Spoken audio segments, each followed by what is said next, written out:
Ajay Saini web और app development का अपना काम करते हैं। भले ही कमाई नौकरी वाले दोस्तों जितनी कर लेते हैं, लेकिन मन में एक टीस है कि उनकी तरह प्रोविडेंट फंड यानी पीएफ जैसा कोई निवेश नहीं है। लेकिन अजय के पास विकल्प है। उनके जैसे स्वरोजगारों के लिए पब्लिक प्रोविडेंट फंड यानी पीपीएफ ठीक उसी तरह काम करता है जैसे नौकरी करने वालों के लिए एम्प्लॉय प्रोविडेंट फंड ईपीएफ। बस फर्क ये है कि ईपीएफ में सैलरी से हर महीने पैसे जमा हो जाते हैं और पीपीएफ में ये काम खुद करना होता है। पीपीएफ 15 साल की योजना है। इसमें सरकार नियमित ब्याज भी देती है। कोई भी व्यक्ति बैंक या पोस्ट ऑफिस में पीपीएफ खाता खुलवा सकता है। पीपीएफ में निवेश पर मिलने वाली टैक्स छूट इस योजना को खास बनाती है। ये योजना कितनी उपयोगी है, इस बात का अंदाजा इसी से लगाया जा सकता है कि कोरोना महामारी के दौरान पीपीएफ में निवेश तेजी से बढ़ा है। रिजर्व बैंक ऑफ इंडिया के आंकड़ों के अनुसार वित्त वर्ष 2019-20 की सितंबर तिमाही में पीपीएफ और पेंशन फंड में कुल 1,09,961 करोड़ रुपए का निवेश आया। वहीं चालू वित्त वर्ष की सितंबर तिमाही में ये बढ़कर 1,21,831 करोड़ रुपए पर पहुंच गया। तो पीपीएफ से कैसे बचता है टैक्स?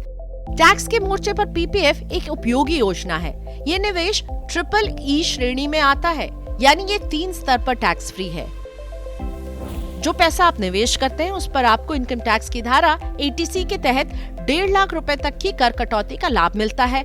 मैच्योरिटी के समय पूरी रकम टैक्स फ्री होती है। अगर आप अपना काम करते हैं तो 80C की छूट और टैक्स फ्री मैच्योरिटी पाने के लिए ये अच्छा विकल्प है। कितना पैसा जमा कर सकते हैं? इस योजना में एक वित्त वर्ष में न्यूनतम 500 और अधिकतम 1.5 लाख रुपए जमा कर सकते हैं। खुद के अलावा पत्नी या नाबालिग बच्चे के लिए पीपीएफ खाता खोला जा सकता है। हर अकाउंट में साल में 1.5 लाख रुपए जमा किए जा सकते हैं, लेकिन टैक्स की छूट केवल 1.5 लाख रुपए पर ही मिलेगी।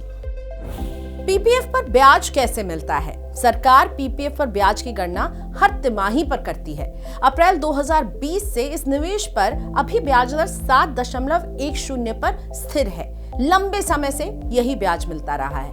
इस दौरान बैंक एफडी पर ब्याज में गिरावट हमने देखी है, लेकिन पीपीएफ पर ब्याज 7% से ऊपर बना रहा। बैंक एफडी की तुलना में पीपीएफ ने बेहतर रिटर्न दिया है और पीपीएफ पर ब्याज कंपाउंड होकर मिलता है। यानी कि मान लीजिए कि आपके अकाउंट का ओपनिंग बैलेंस है 10,000।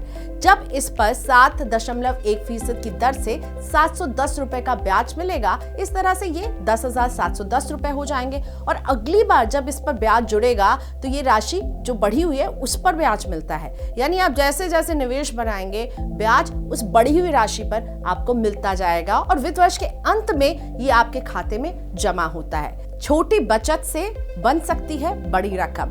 अजय अगर 15 साल तक सालाना 1 लाख रुपए पीपीएफ में जमा करते रहे तो 15 साल में उन्होंने जमा किए होंगे 15 लाख रुपए। और अगर हम मौजूदा ब्याज को ही माने कि यही ब्याज उन्हें मिलता रहा है, यानी 7.10% की दर से उन्हें ब्याज मिला है, तो अजय को 12,12,139 रुपए का ब्याज मिलेगा इस राशि पर। और इस तरह मैच्योरिटी की पूरी रकम कितनी हो जाएगी?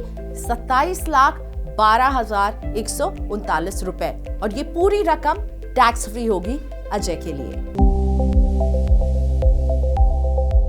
किसके लिए उपयोगी है पीपीएफ? पीपीएफ 15 साल की लंबी अवधि की योजना है। हालांकि आपात स्थिति में इसमें आंशिक निकासी की जा सकती है। फाइनेंशियल एक्सपर्ट इसे सुरक्षित निवेश तो मानते हैं, लेकिन बढ़ती महंगाई के सामने इस पर मिलने वाले ब्याज से ज्यादा संतुष्ट नहीं रहते, क्योंकि इसकी ब्याज दरों में गिरावट का डर बना रहता है। अगर आप ज्यादा जोखिम लेने की स्थिति में नहीं है तो पीपीएफ जैसा निवेश सही है। पीपीएफ में 15 साल का लॉक इन ये सुनिश्चित करता है कि लोग इस निवेश का छोटी मोटी जरूरत के लिए इस्तेमाल ना करें। मनी9 की सलाह: पीपीएफ रिटायरमेंट फंड जमा करने का अच्छा विकल्प है। इसमें बैंक एफडी की तुलना में बेहतर ब्याज मिलता है। आप रिटायरमेंट के लिए बचत करते हैं और आपके निवेश पर बिना किसी जोखिम के आकर्षक रिटर्न मिल जाता है। अपने पोर्टफोलियो में हर तरह का निवेश होना चाहिए। अगर आपके पोर्टफोलियो में लॉन्ग टर्म निवेश का एसेट नहीं है तो पीपीएफ को शामिल करें।